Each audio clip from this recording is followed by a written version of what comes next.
And you have called for unity and healing in this country.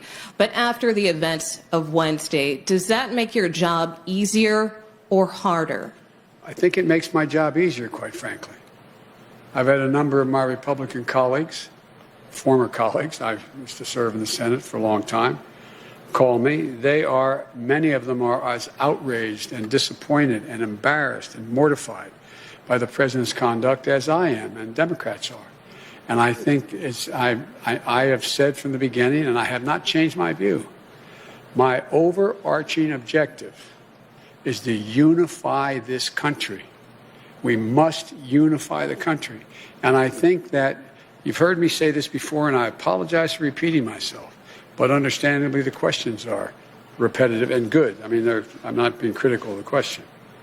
And that is that there's two ways people are inspired: by inspirational leaders and by terrible leaders. By terrible leaders.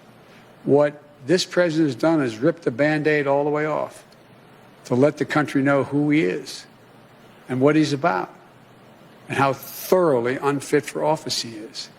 And you see already a number of Republicans. I was so proud.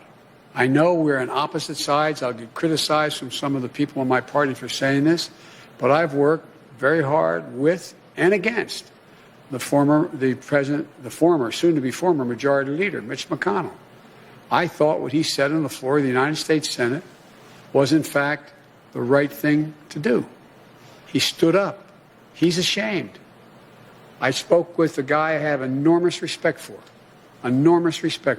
and I ran against him, Mitt Romney. I spoke to Mitt this morning again. This is a man of enormous integrity, who lives his faith.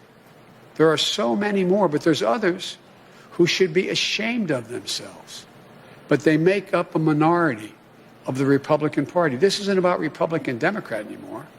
This is about people who understand what this country's about and the things we have to agree on and move together on. I just think that if you look at it, speaking to some of my Republican colleagues, and I've spoken to a number of them over the last month since we've been elected, through recently as the day in which this god-awful debacle was taking place up on the Hill. And I think they understand that they're going to have to, we need a Republican Party. We need an opposition that's principled and strong. And I think you're going to see them going through this idea of what constitutes a Republican Party. And to hear some of my colleagues, Republican colleagues, talk about how shameful it is of the way Ted Cruz and others are dealing with this, how they're responsible as well for what happened. Do you think some of them should resign? Should Senator Cruz or Senator Hawley resign? I think they should be just flat beaten the next time they run. I think the American public has a real good, clear look at who they are. They're part of the big lie. The big lie. I was being reminded by a friend of mine, and maybe you were with me, I can't recall, when we were told that, Goebbels and the great lie, you keep repeating the lie.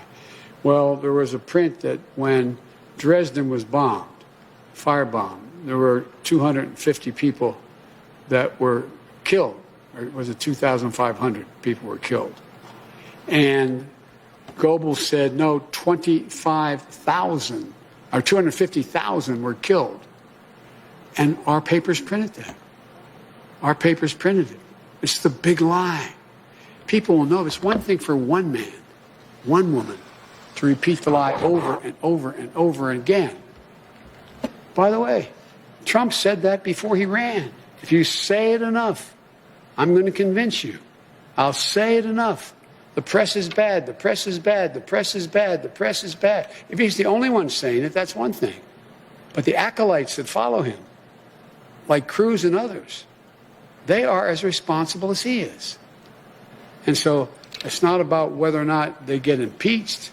It's about whether or not they can continue to hold power because of the disgust the American people have for their actions. There are decent people out there who actually believe these lies because I've heard it again and again. I was with a friend of mine who's a medical doctor telling me that his neighbor said to him, he lives in another state, his neighbor's a good person, said, but you know, doc, this is true. There's a lot of chicanery that went on in this election. He said, tell me what? Well, I just know there was. They say it is. They say it is. This is a human condition. You say it and say it and say it and say it. The degree to which it becomes corrosive is in direct proportion to the number of people who say it. And so it's interesting to me, and I was pleased to hear some of the more prominent Republicans say to me that the Ted Cruzes of the world are as responsible in terms of people believing the lies as, not as responsible, but similarly responsible like Trump. But they didn't say, go to the Capitol. I'll be with you. Follow. That's a different story. Thank you. Thank you. Thank you all very, very much. Appreciate it. Thank you.